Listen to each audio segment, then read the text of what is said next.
प्यारे छात्रों का एक बार फिर से स्वागत है। और प्रश्नावली 5.2 में आगे बढ़ते हुए अब हम इसका प्रश्न क्रमांक 3 हल करना सीखेंगे।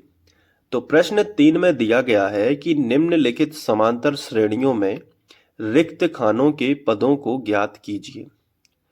तो आपको ये समांतर श्रेणियां दी गई हैं, लेकिन जगह जगह पे खाली बॉक्स बनाए गए हैं और यहाँ पे कौन सी संख्या आएगी वो अपन को पता करना है। तो चलिए सबसे पहले पहला सवाल जो दिया गया है उसको हल करना स्टार्ट करते हैं। तो ये देखिए, यहाँ पे हम पहला सवाल का हल लिखेंगे और कैसे करना है बहुत ध्यान से समझना, ठीक है। ये बताओ, ये अपन को ये जो एपी दी गई है इसका पहला पद हमें दिया गया है, लेकिन दूसरा पद नहीं दिया गया है, लेकिन तीसरा पद फिर से दिया गया है। तो हम लिखेंगे कि प्रथम पद, ठीक है। ए बराबर हमें दिया गया है 2। अब कोई भी एपी है, हम उसका बीच वाला पद तभी बता सकते हैं जब हमें ए और डी दोनों पता हो। लेकिन ए बस पता है, हमें डी पता नहीं है, लेकिन तीसरा पद तो पता है ना। तो अपन लिखेंगे कि तथा तीसरा पद भी दिया गया है। तो तथा A3 तीसरा पद यानी A3 कितना दिया गया है 26, वो लिख लेते हैं। लेकिन कोई भी पद हो उसका फॉर्मूला आप खुद बना सकते हो। जैसे तीसरा पद है तो A तो फिक्स रहेगा, ठीक है, लेकिन तीसरा पद है तो उसमें एक कम करके D चिपका दो तो 2D हो जाएगा।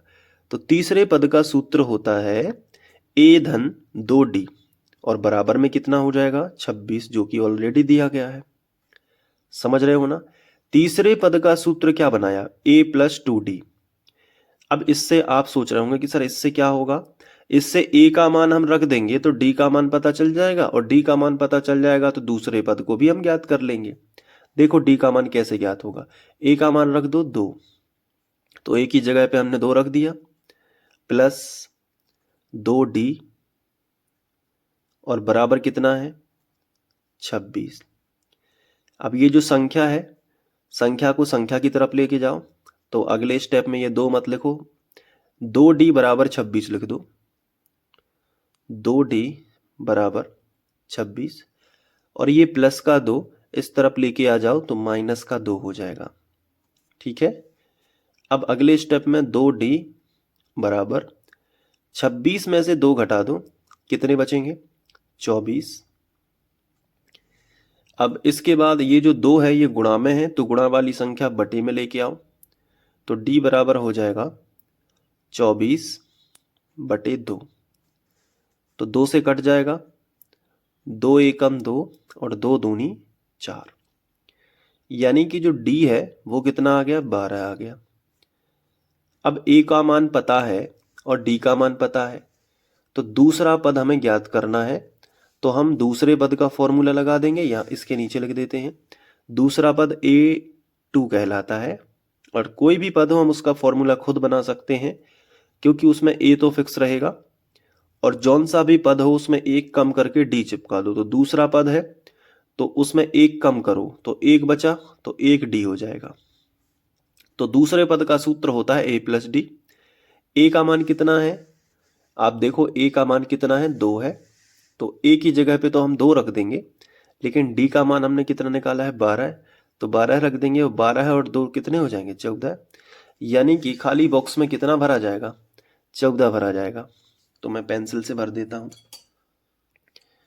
ये देखिए यहाँ पे हम 14 भरेंगे, तो 2 14 26। तो ये पहला सवाल यहाँ पे सॉल्व हो जाएगा। अब अच्छे से इसको नोट कर लो ताकि मैं दूसरा सवाल भी करवा दूं। ये यहाँ से यहाँ तक और फिर यहाँ पे, तो ये पहले का हल है। तो आपको नोट्स में ऐसे ही लिखना है, पहले पूरा सवाल लिख लेना है, ये पूरा सवाल, फिर यहाँ से लिखना है पहले का हल, ठीक है। तो ये पहले का हल है, फिर से देख लो अच्छे से, ये और इसके बाद ये। अब करते हैं हम दूसरा। तो दूसरे सवाल में आप ध्यान से देखिएगा कि यहाँ पे पहला पद ही गायब कर दिया गया है। पहले पद को हमें ज्ञात करना है, बल्कि दूसरा पद दिया गया है और तीसरा पद गायब है और चौथा पद हमें दिया गया है। तो हम यहां पे लिखेंगे दूसरा हल, फिर हम लिखेंगे दिया है। ठीक है, अब बताओ क्या क्या दिया गया है। दूसरा पद, दूसरे पद को हम A2 से दर्शाते हैं, तो दूसरा पद हमें दिया गया है कितना, 13 दिया गया। ये पहला पद है, ये A1 है, ये A2 है, ये A3 है और ये A4 है, ये तो मैं आपको बता चुका हूं। तो दूसरा पद हमें 13 दिया गया है, तो A2 बराबर हमने कितना लिख लिया, 13। अब यहां से हम एक समीकरण बना पाएंगे, क्योंकि दूसरे पद का फॉर्मूला होता है A प्लस डी। तो यहां पे हम रखेंगे कि A प्लस डी, ये दूसरे पद का फॉर्मूला है A प्लस डी, और बराबर में कितना आएगा, 13। कोई भी पद हो, फॉर्मूला आप खुद भी बना सकते हो। देखो कोई भी पद हो, A तो फिक्स रहेगा और D कितना रहेगा, एक कम करके। तो दूसरा पद है तो 2 में 1 घटाया, 1 बचा, तो एक ही D रहेगा। तो A प्लस डी बराबर 13। अब A और D दोनों ही अज्ञात हैं, तो ये समीकरण 1 बना देंगे। क्लियर। अब इसके बाद हमें चौथा पद दिया गया है, तीसरा पद गायब करके चौथा पद दिया गया है, तो हम यहां पे लिखेंगे कि तथा A4, चौथा पद यानी A4 कितना दिया गया है, 3। लेकिन चौथे पद का फॉर्मूला हम खुद बना सकते हैं। क्या, कोई भी पद हो, A तो फिक्स रहेगा, ठीक है। अब चौथा पद है तो 1 घटा दो, 4 में से 1 गया, कितना बचा, 3।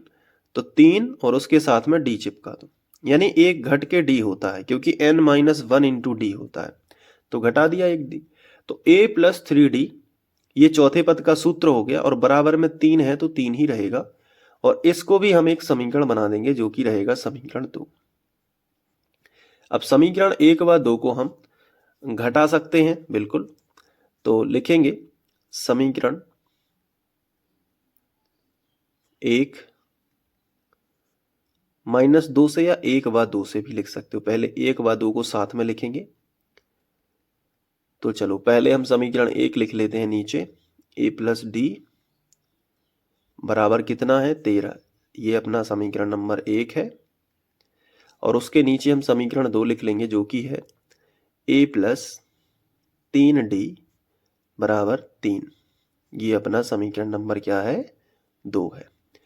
अब देखो A यहाँ पे समान है, तो विलोपन विधि याद करिए एक बार, कि जब x समान होता था तो चिन्ह अगर समान है तो घटा देते थे, और चिन्ह अगर अलग अलग है तो जोड़ देते थे। तो चिन्ह यहाँ पे भी प्लस का है और ये भी प्लस का है, तो अभी अगर जोड़ेंगे तो ये तो जुड़ जाएगा, तो लिखेंगे घटाने पर। तो घटाने से क्या होता है कि जो नीचे वाला समीकरण होता है ना, उसके सभी चिन्ह बदल जाते हैं। ये नीचे वाला समीकरण है, इसके सभी पदों के चिन्ह बदल जाएंगे। तो ये प्लस का है तो इसमें गोला लग के ये माइनस का हो जाएगा। तो देखो कट गए ना, प्लस का ये माइनस का, इसलिए तो घटाने पर लिखा है ताकि ये कट जाए। ये प्लस का है ना, तो ये माइनस का हो जाएगा। ठीक उसी तरीके से ये प्लस का है तो ये माइनस का हो जाएगा। ठीक है। अब देखो A से A तो कट गया, अब माइनस का 3D है और प्लस का 1D है, तो माइनस का 2D बच जाएगा। 3 में से 1 गया तो 2, लेकिन बड़ी संख्या माइनस की थी तो माइनस का D आ गया। बराबर है तो बराबर। अब 13 में से 3 घटा दो तो 10 बचेंगे, वो भी प्लस के बचेंगे। क्यों, क्योंकि बड़ी संख्या धन की थी। अब यहां देखो ये माइनस का 2 गुणा में है D के साथ, तो गुणा वाली संख्या बटे में आ जाएगी, तो D बराबर होगा 10 और बटे माइनस का 2। तो माइनस आगे लगा दो, 2 नीचे लिख दो। ठीक है, माइनस ऊपर पहुंच गया। 2 पंचे 10, 5 बार में कट जाएगा, तो D का जो मान आएगा वो आएगा माइनस का 5। ठीक है, यह D का मान आ गया। अब D का मान अगर हम समीकरण 1 में रख दें तो A का मान भी मिल जाएगा। तो चलिए आगे लिखेंगे कि D का मान समीकरण 1 में रखने पर,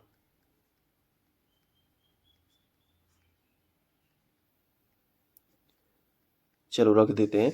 समीकरण 1 ये है, A प्लस डी बराबर 13 है ना, तो यहां पे होगा A प्लस और D की जगह पे -5 और बराबर 13। अब यहां देखो प्लस माइनस का माइनस, तो A -5 बराबर 13, माइनस का 5 इस तरफ लेके आ जाओ तो प्लस का हो जाएगा। तो a बराबर 13 + 5, और 13 और 5 कितने होंगे, तो 18 होंगे। तो a बराबर कितना आ गया, 18। तो a और d के मान हमने निकाल दिए। तो अब हम अपने सवाल पे चलते हैं। तो ये था सवाल, पहला पद क्या होगा, तो पहला पद a का मान आ चुका है 18। तो यहाँ पे हम बिल्कुल भर सकते हैं, पहला पद क्या होगा, यहाँ पे 18 भरा जाएगा। अब तीसरा पद क्या होगा वो भी हमें बताना है। तो तीसरे पद का फॉर्मूला लगा देंगे, आराम से भर जाएगा, कोई दिक्कत नहीं है। तीसरा पद a3 बराबर कितना होगा, a + 2d, यही होगा ना सूत्र। तो बराबर के नीचे बराबर, a का मान कितना है, 18 है ऑलरेडी, तो 18 भरेंगे, + 2d का मान -5 है, तो वो रख दिया। देखो -5 कहाँ से आया पता है ना, ये वाला देखो निकाला था ना d का मान। तो अब यहाँ पे रखेंगे, तो 18 और प्लस माइनस का माइनस, और 5 दूनी 10। तो 18 में से 10 गया तो कितना बचा, 8 बचा ना। तो ये तीसरा मान भी पता चल गया, तीसरा पद भी हमें पता चल गया। ये देखिए यहाँ पे ये है तीसरा पद। तो ये कितना है बताओ, 8 आया है, तो हमने यहाँ पे 8 रख दिया। तो समझ आ गया। तो पहला और दूसरा सवाल हमने इस वीडियो में किया। दूसरा सवाल अच्छे से नोट कर लेना, ठीक है। ये देखो मैं आपको दिखा देता हूँ यहाँ पे, और इसके बाद ये, और फिर इसके बाद यहाँ पे। अब वीडियो ज़्यादा लंबी ना हो इसलिए तीसरा सवाल और चौथा सवाल नेक्स्ट वीडियो में हम करेंगे। तो ये देखो तीसरा और चौथा, ये हम तीसरा चौथा पांचवा हो सकता है, तो ये हम करेंगे नेक्स्ट वीडियो में। तो प्लेलिस्ट की लिंक डिस्क्रिप्शन में है, जाके ज़रूर देखना, ताकि नेक्स्ट, बाकी उसके पहले देखो, वीडियो देखने के पहले एक मैं आपसे एडवाइस दूंगा आपको कि खुद से ट्राई करना। अगर बन जाए तो वीडियो देखने की ज़रूरत नहीं है, लेकिन ना बने, अगर कोई प्रॉब्लम आए तो ही आप देखना। तो तीसरा चौथा और पांचवा आपको प्लेलिस्ट में मिलेगा। प्लेलिस्ट की लिंक डिस्क्रिप्शन में है, या यहाँ पे एंड स्क्रीन में लगा दूंगा, तो यहाँ पे क्लिक करके सीधा आप जा सकते हो, ठीक है। मिलते हैं नेक्स्ट वीडियो में, थैंक यू।